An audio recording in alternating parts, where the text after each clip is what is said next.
Hello, everybody! Hello! How are you? Good morning. How's everybody doing today? Welcome to the live stream for December 29th, 2018. I will give it a couple minutes and then we'll get into the main topic, which is what is going to happen to Linux in 2019. I'll give it a few minutes and then we'll get to the main topic. Also, everybody in the live chat who's coming in, if you want to support my channel, smash that like button and subscribe to my channel. Also, if you want to support my channel even further, you can find me on mastodon.technology. You can also find me on Diaspora, which is a decentralized Facebook website. So on both Mastodon and Diaspora, you can find me at Yu-Gi-Oh! Master 88. So that's two other ways that you can support my channel.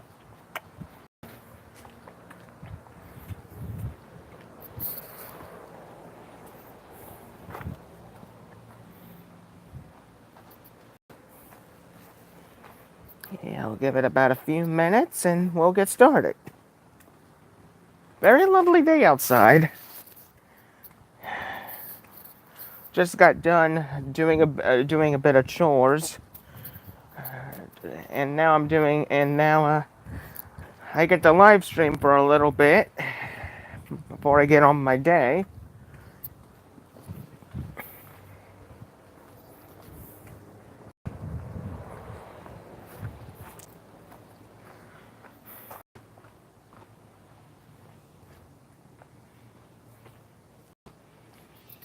Okay. Once the clock hits 5 minutes, we'll get started.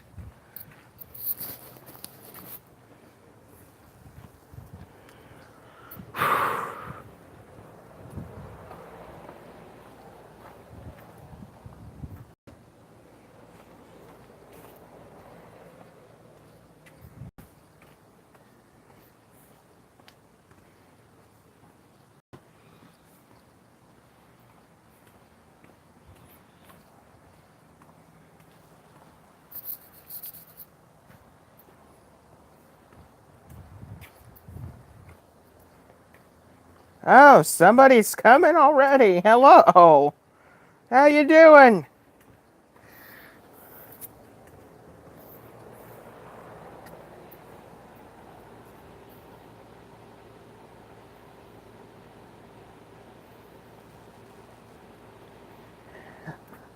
I really do. I really do think it'll be fixed in 2018. Yes, I really do think so.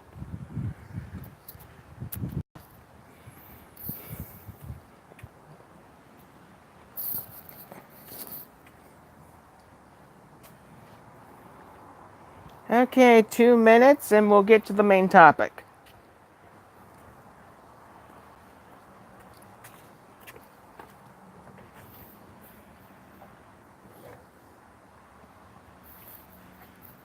Ah, okay, February. That's nice.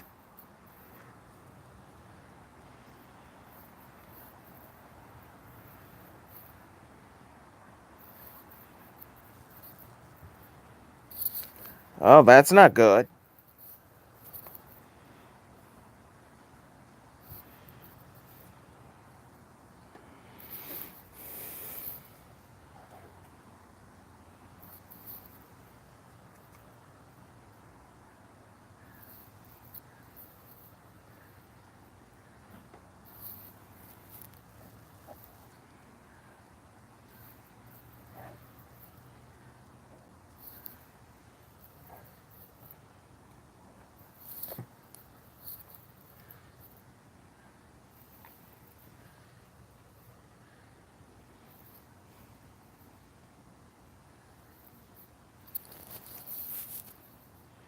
Okay, time to get into the main topic. It's now 5 minutes.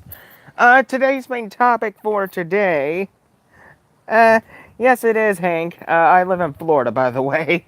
So it's pretty much warm all the time. But anyway, time to get into the main topic. And our main topic for today is what's going to happen to Linux in 2019?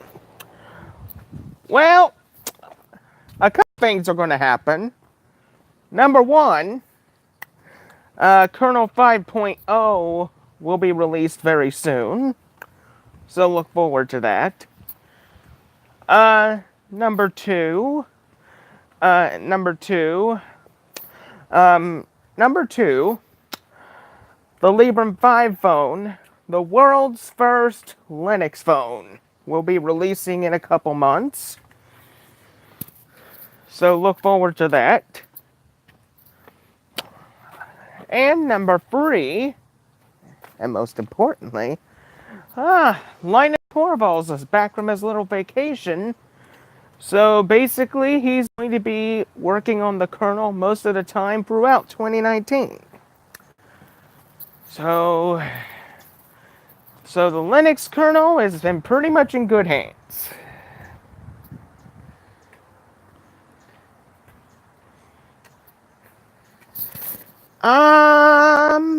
I'm not really too sure, Hank. I mean, the Librem 5 is the only true Linux-based phone that I know of besides Android. So,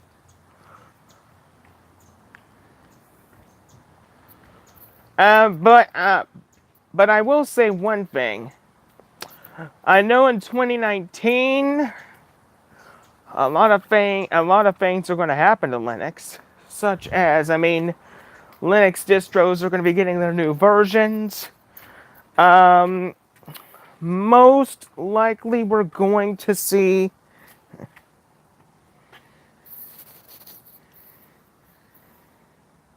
Yeah, that's true. That's true, Hank. That's true. Basically, one of the things I'm looking forward when it comes to what will happen from Linux 2019, I'm looking forward to two things. Peppermint 10 and Debian 10. Very simple. A lot of fixes and a lot of improvements.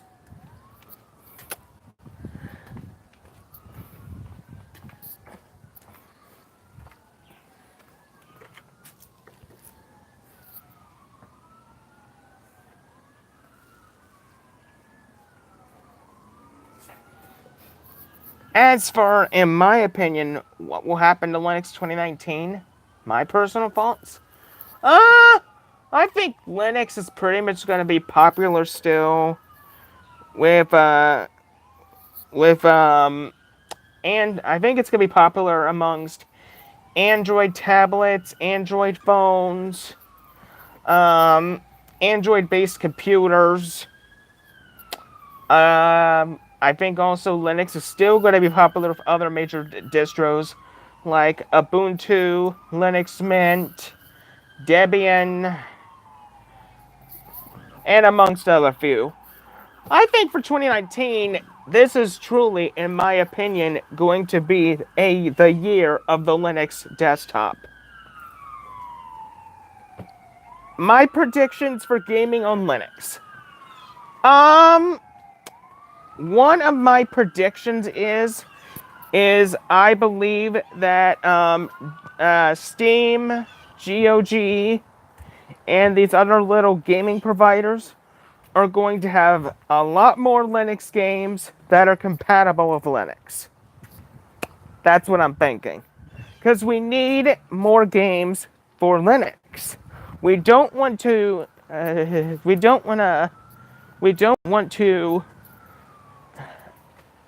just sit all the time and just use Wine. Wine is horrible.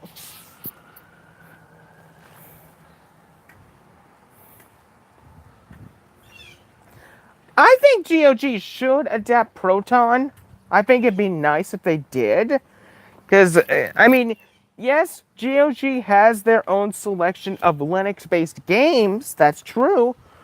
But if they were to adapt Proton, then we could have Windows-based games on Linux, which is what we need.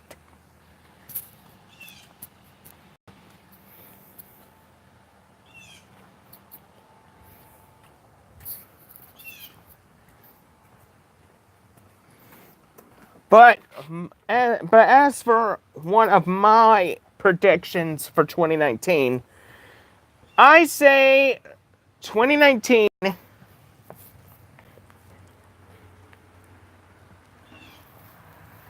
Yeah, I could see that, Hank. My other prediction, though, is Google will announce, or a computer company will announce a I'm not saying national, I'm saying a globalized Linux desktop. I'm going to repeat this. A globalized Linux desktop that the typical mom and pop families can use, that sort of thing. And the desktop will be in the $400 range.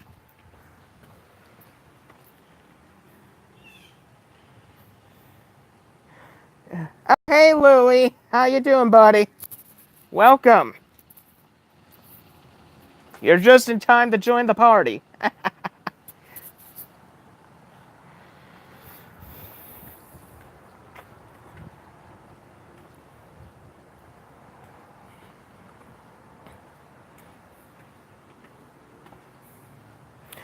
No, that's something I didn't take into consideration, Hank.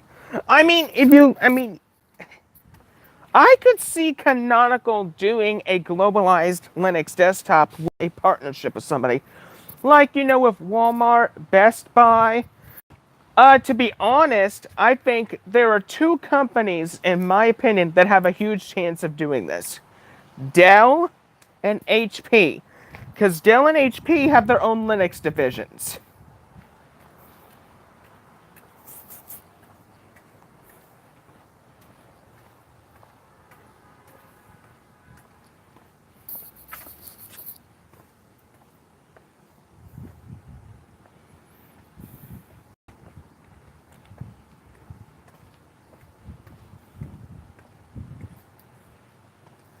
Oh, what is it, Hank?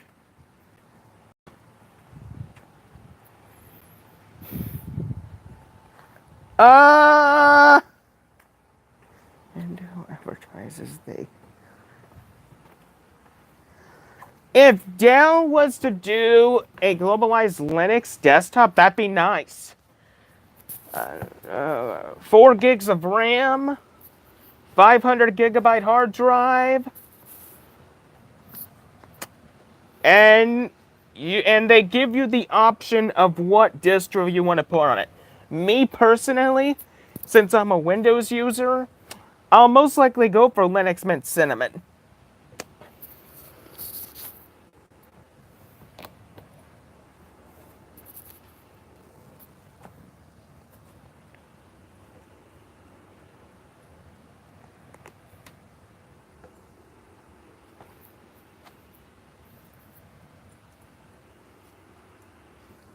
Yeah, that's true. That's true, Hank. But we can always dream, can we? Here's the thing, and I said this in my Microsoft rant yesterday because I ranted really hard on Microsoft. I said if Microsoft has any dignity left whatsoever, they just need to get rid of Windows and stick to their cloud services / advertisement campaign. That's it.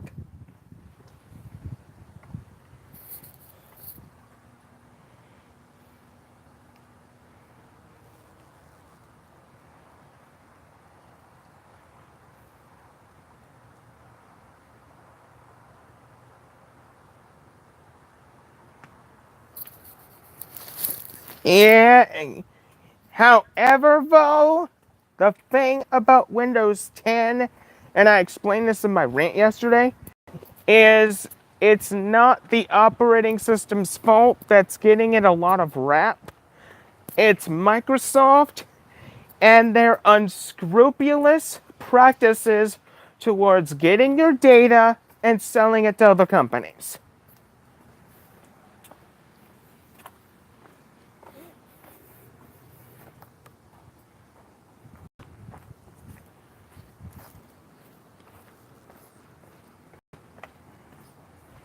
I mean, to be honest, I like the way Windows 10 looks.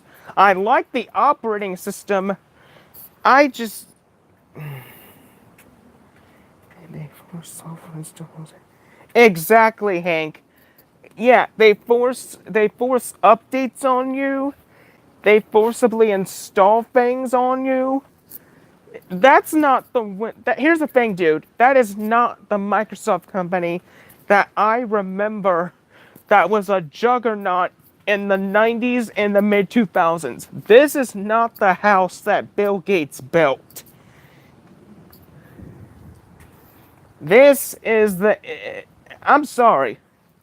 This Microsoft is not what Bill Gates envisioned.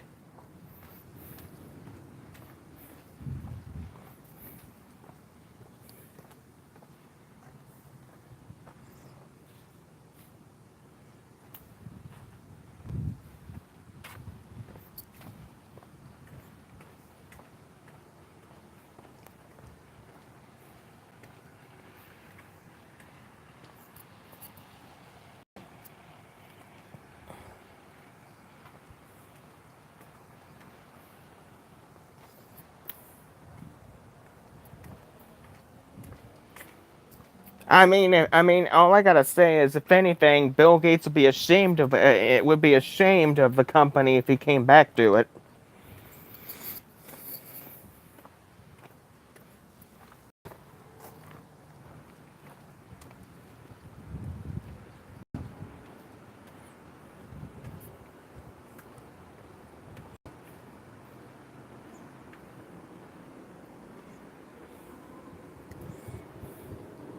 Yeah, yeah, yeah. I could see that. Yeah, he still has a bit of a Microsoft stock. Yeah, that's true.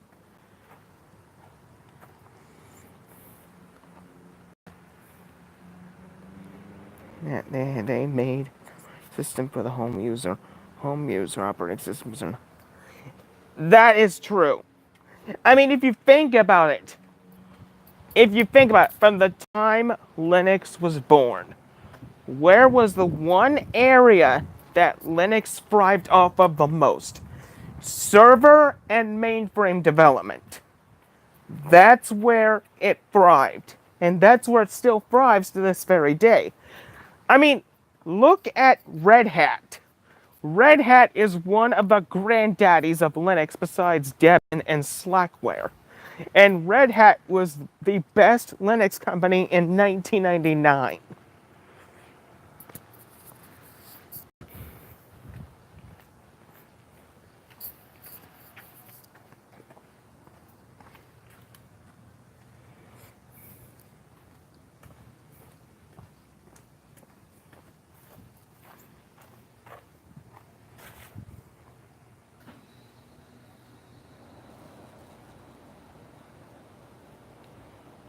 Yeah, that's true. That's true. I mean, Windows still is good in that area.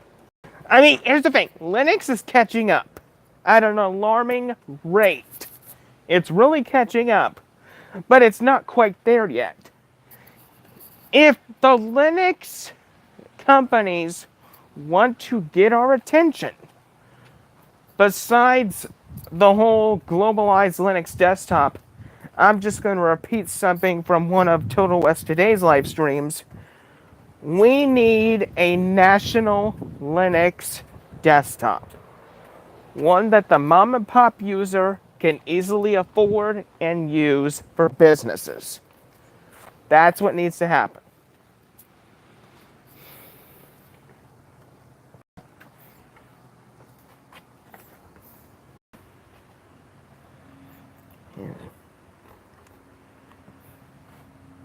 Yeah, that's true. It is 4 years old. Yeah, I agree with that.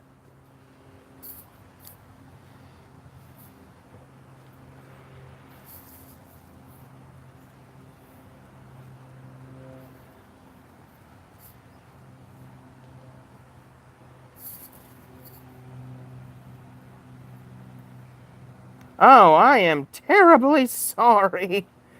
Oh, it must be my internet. Must be my internet. Let me take a look at it. Okay. Okay, it's back. Thank you. Yeah, I am so sorry about that, Hank. I apologize. As I was saying, um, I'm gonna repeat something that Total West today said in his live streams. What the mom and pop users really need for their businesses is a national Linux desktop that is affordable and can get the job done. That's what the mom and pop user needs. If we had something like that, the Linux business side would be booming right now.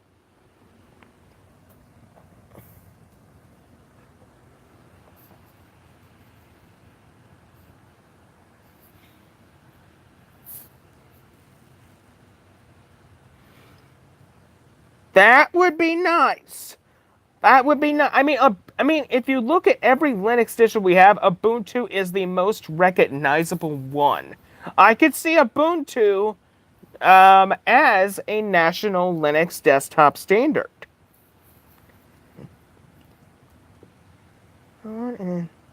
Yeah, that's true. And then the thing about Ubuntu, say you don't like GNOME 3, you could just uninstall GNOME 3 and just put something else on it. You know, like XFCE, KDE, all that.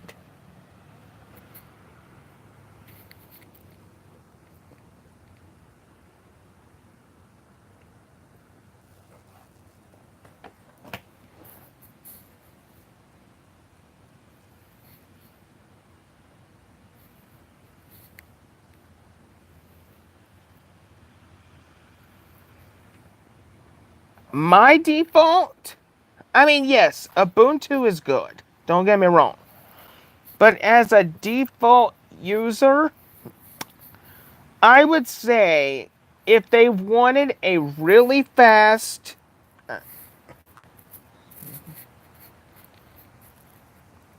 Yeah, I agree with you on that. I would say Kubuntu as well. I mean, yes, not very many. I mean, there's some things about KDE Plasma I don't like, but I mean, for example, the one thing I don't like about KDE Plasma is it's a bit on the heavy side in terms as an environment, and it's not really that lightweight. It requires a bit of resources.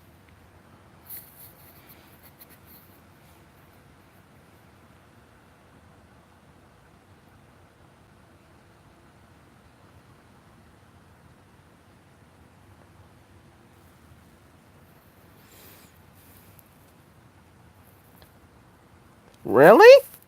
Huh. So in a recent update, they actually lightened up the plasma a bit.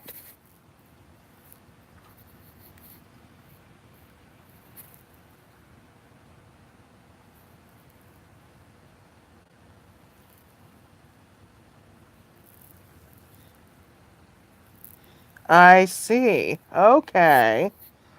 So KDE Plasma has gotten better. Wow, that's good.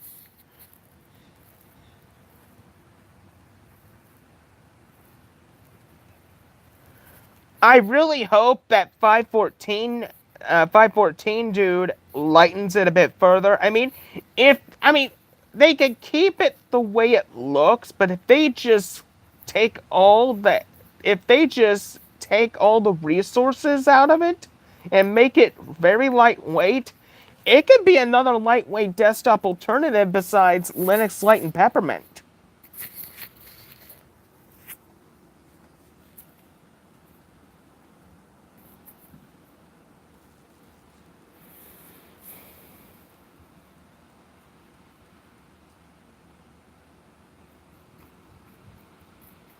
I think I will, dude. I think I will. I think I'll do that. KD Neon. Huh. Always just disable the how would you disable that?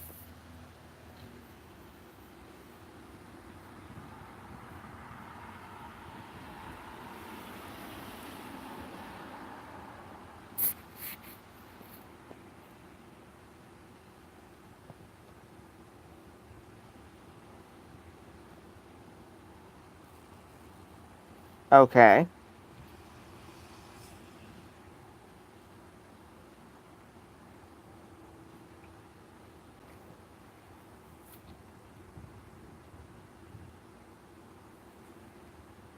Okay.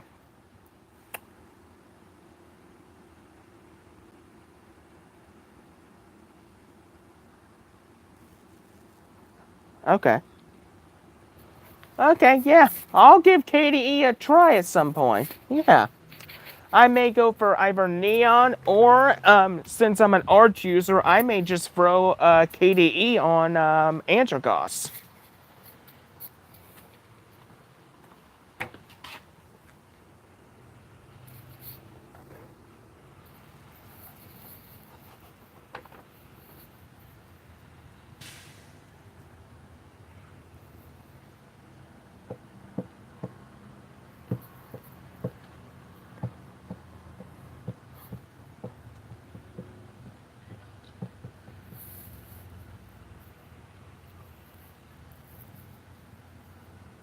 Okay.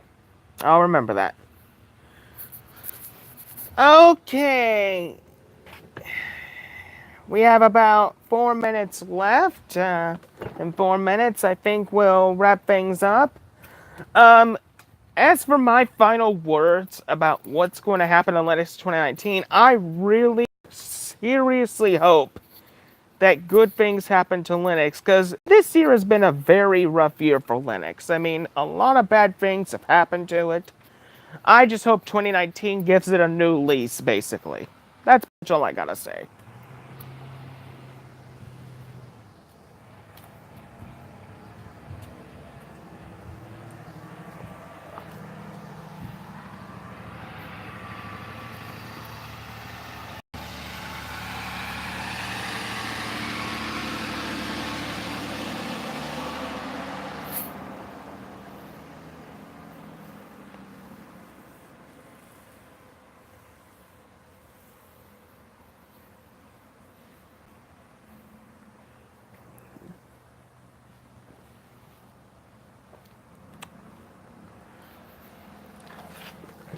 Also, before I forget, if you all want to support my channel, just smash that like button and subscribe. Also, you all can find me on mastodon.technology. I'm Yu-Gi-Oh! Master 8 on there. And you all can find me on Diaspora. I'm Yu-Gi-Oh! Master 8 on there as well.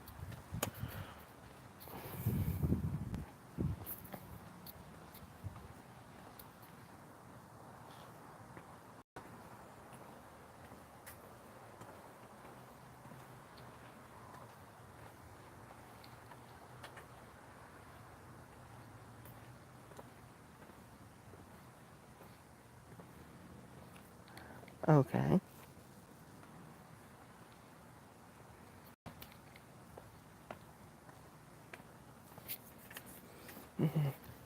Yeah, besides those two, Hank, I'm also experimenting with a replacement Skype client. It's called TalksChat. I'm doing a bit of testing with it, and if it turns out to be any good, um, I will throw my TalksChat username into my YouTube's channel's description so you can add me sometime.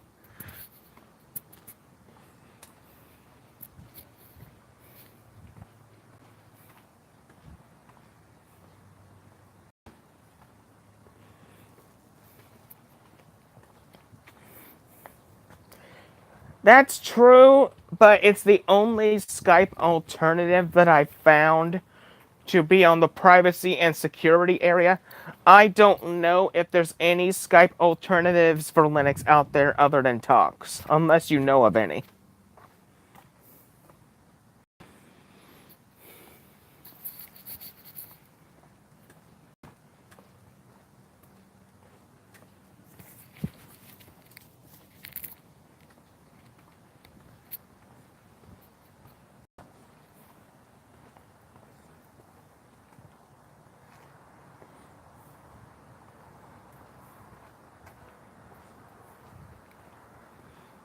Okay, if it's unstable, I don't want that one. I do not go for unstable. Nope.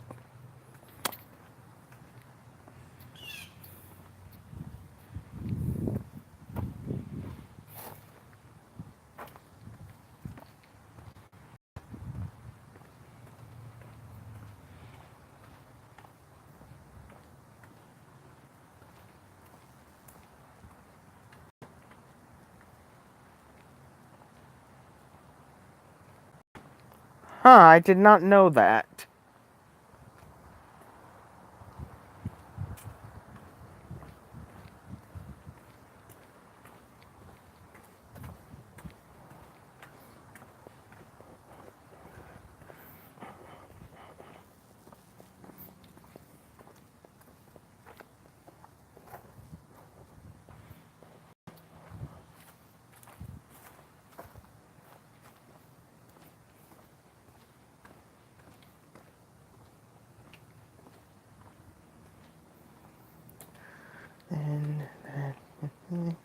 Okay.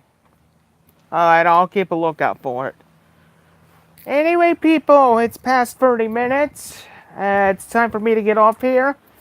I hope you enjoyed this live stream as much as I did. And until next time, this is Yu-Gi-Oh! Master 88 saying see you later.